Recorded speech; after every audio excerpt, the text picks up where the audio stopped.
Hello and welcome to Hermetic Journeys. We're here in my secret chamber to talk about alchemy. Well, why are we in a secret chamber? Well, we're in a secret chamber to give you a sense of what alchemists from the 12th to the 17th centuries occasionally, more often than not, had to do. They had to go into hiding, okay? For the most part, they were in trouble with two principalities, okay? Either the king or the pope. All right, they were in trouble with the king because they were making gold. All right, well, the puffers were anyway, and they were in trouble with the pope because some of the alchemical symbology and ideology crossed the line of traditional Christian dogma. Okay, so bearing that in mind, many alchemists had to actually go into hiding. They had to move their laboratories in a basement or in a closed room like this.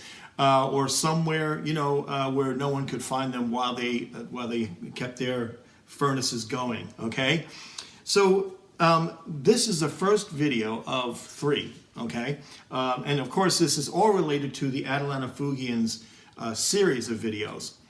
I realized as I was studying Atalanta Fugiens and I was making these videos, it was really important for us to have the alchemical laboratory piece or the alchemy piece, because much of what Michael Maier talks about as the book goes on, it pertains to this, right? He may use allegory, Greek mythology, Roman mythology, Egyptian mythology, but essentially the underlying structure of his work has to do with what goes on in the alchemical lab, in theory and in practice, okay? So we're going to talk about that in 3 videos. This first video is going to give us a worldview and a context through which we can better understand the thought processes of alchemists of that time, all right?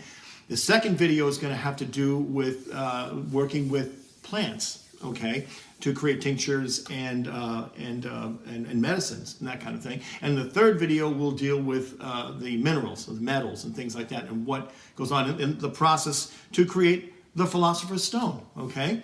So what I'd like to do now is to step into the world of the 1600s, all right, and present a worldview and the proper context, because there's a lot of stuff out there, all right, about alchemy that is not entirely accurate. And I found it very frustrating myself when I was learning, and still learning this. Obviously, I'm a student, okay, still learning this stuff, because there's a lot of stuff that people may not fully understand, but they'll put their own spin on it, or they'll embellish, okay? But it's not necessarily what the alchemists were doing and thinking in that time, okay? They're putting a modern spin on it, which has nothing to do with traditional alchemy, which is what I'm interested in attempting to better understand what's going on in these beautifully crafted books, okay? Now, so we're going to go from the outside in. So we're going to look at, the big picture and bring it down, okay, to the details, okay? So in terms of a cosmology, how alchemists and people in general saw the universe at that time, it was a geocentric or Ptolemaic worldview. Now, Ptolemy was a Greek mathematician and astrologer who came up with the idea through his observations that the Earth was the center of the universe, okay? Right. Now, they didn't know about nebulae and black holes and galaxies, right? Didn't know about any of that stuff. They just saw that there was these these celestial spheres, all right, that surrounded us, and it appeared that everything was orbiting around us, okay? So we must be the center of the known universe, okay? Which, of course, is completely wrong. but hey, you know what? That's how it looked. All right, to people who didn't have really big telescopes, and the only telescopes they had were telescopes that Galileo had made and Isaac Newton eventually, and they were pretty small telescopes and not very powerful. In fact, they didn't even know about the planets Uranus, Neptune, and Pluto, all right, because they were too far away, too small, couldn't see them, okay?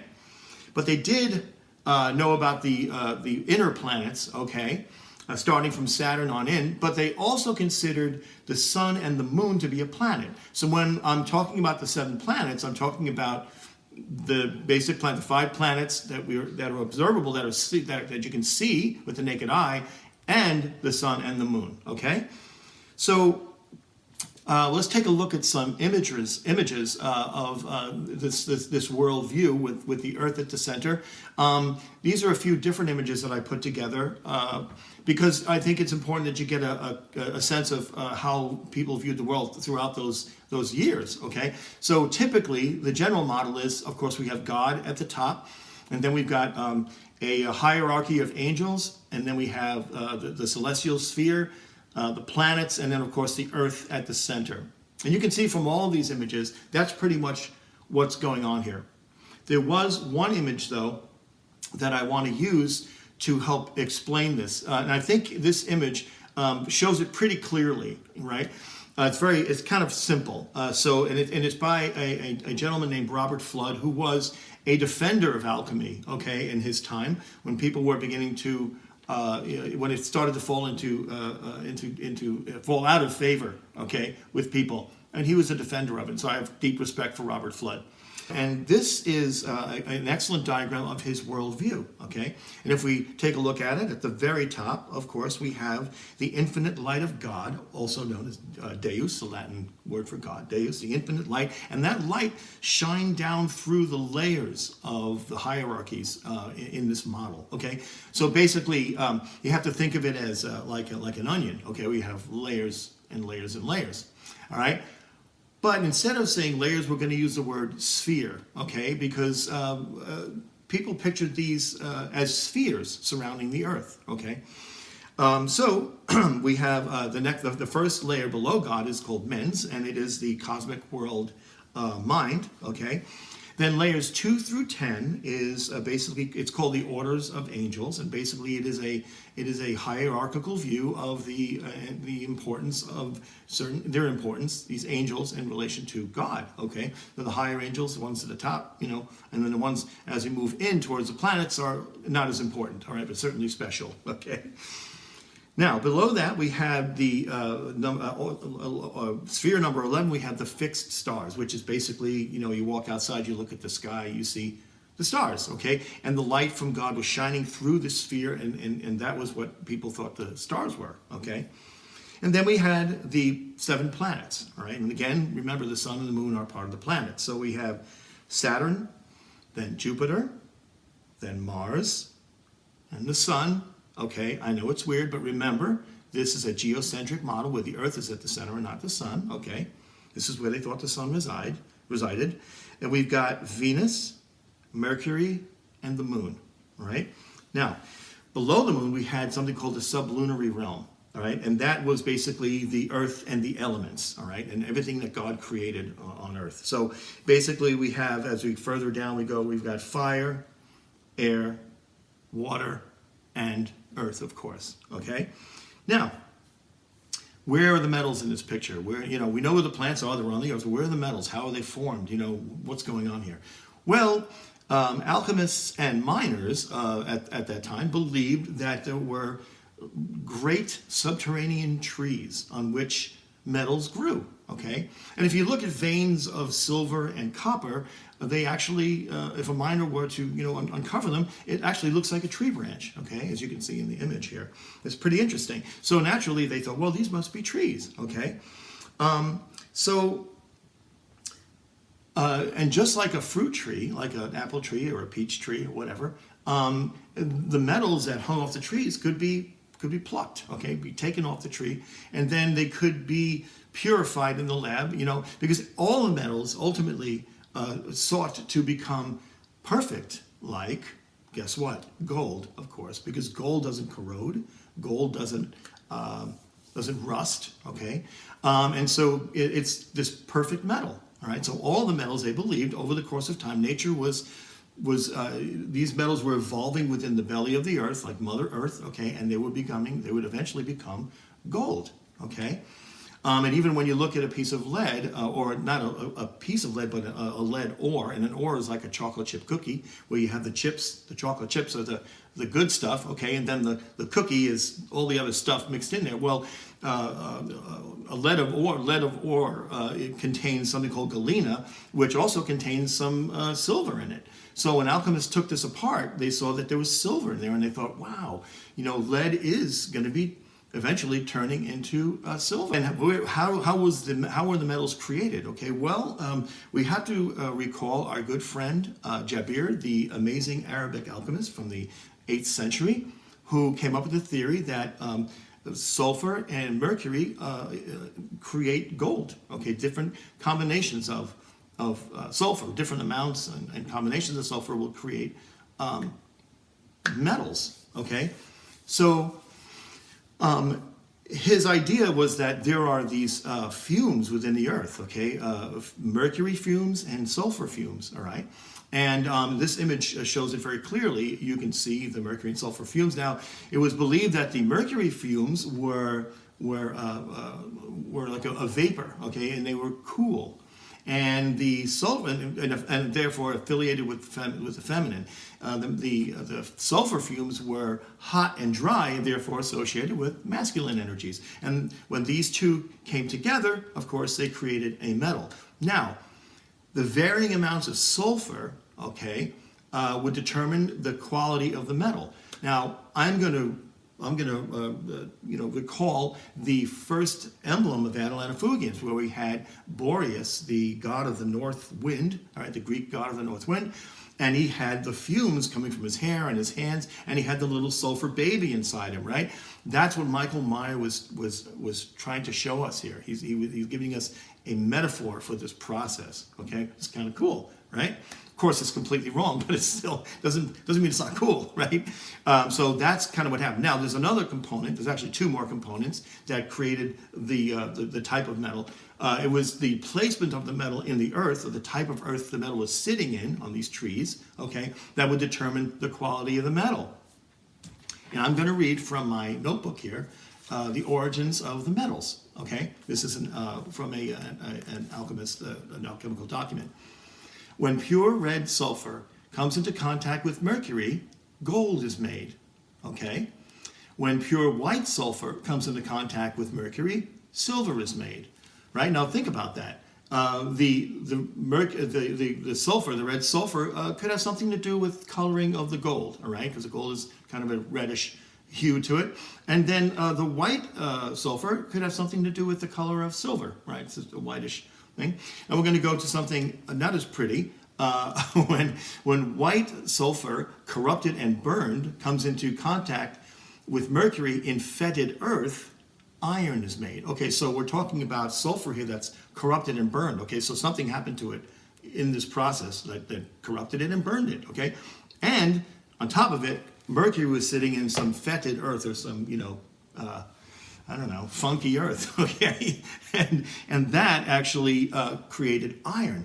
Well, it can't create gold because, right, it's not pure, right? Because gold is pure, right? That was how people. That was what people believed. That's how they believed metals were formed, right? And I was thinking about while I was doing the research. I remember when I was a kid, they had a toy called Magic Rocks. Okay, it was pretty cool, right? So you'd buy this package, and it came with a little aquarium, and right, and you put this liquid in there, and then you take these minerals and rocks, and you put them in the liquid, and it would grow like they looked like trees. Okay, so now if you didn't know how metals manifested, right, you look at this and you say, wow, I guess they come from trees. All right. So let's not be so hard on these people, because they did the best they could with what they had. All right. Now, there's a whole other piece here, okay, that we need to talk about, and that is, remember we talked about the celestial sphere, right? And that each planet has its own sphere. Well, the planets also had an influence on how metals were created, and in fact, certain metals were affiliated with specific planets, and I happen to have them memorized because I'm weird. But anyway, so Saturn is affiliated with lead, okay? Jupiter affiliated with tin, Mars affiliated with iron, okay? Venus affiliated with copper, Mercury affiliated with Quicksilver, which is actually Mercury, it's just another name for it. And the sun, of course, affiliated with gold, the masculine energy, and the moon associated with silver, the feminine energy, okay?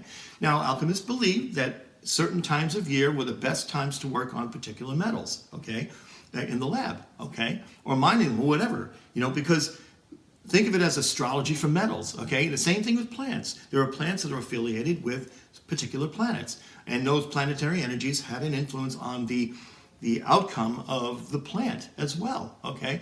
So not just astrology for people, but astrology for plants and for metals, because everything is connected.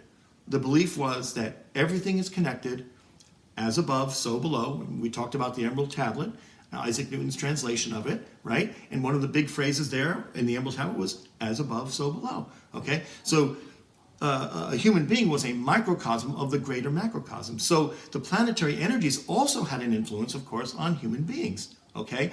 On their internal organs, all right? Different organs were associated with different planets.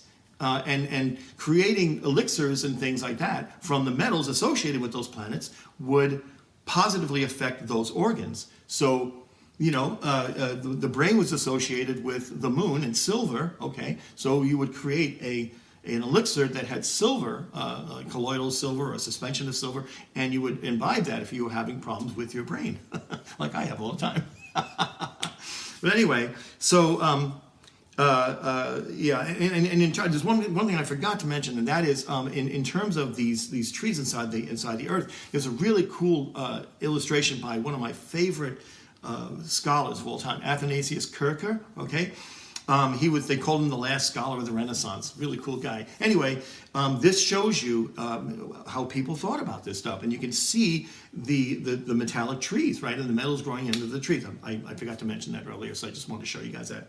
Okay, so make sure I've covered everything here. All right. So yeah, this I hope that this gave you a good understanding of the context through which alchemy developed. Okay, of course it developed far before then, but in terms of the 12th to the 17th centuries, this worldview is so important because it had to do with everything being connected, everything having a soul. That's why they got in trouble with the church, right? Because a metal doesn't have a soul, all right? A human being does, because we're made in the image of God, right? Right? So that's where they got in trouble. Okay, one of the things, all right? But anyway, but you can understand that, right? Nothing wrong with the church. That's just what the church enforced. Okay, that was the time, all right? And it was not tolerated. Okay, so or if alchemists tried to make gold for the king and they failed, well, they were hung. Okay, they hung him on a golden gilded thing. It's terrible. It was a terrible thing. But anyway, so I hope this gives you a better picture, better understanding of alchemy, because that is going to help us understand Atalanta Fugiens. We already have seen the example of the first emblem.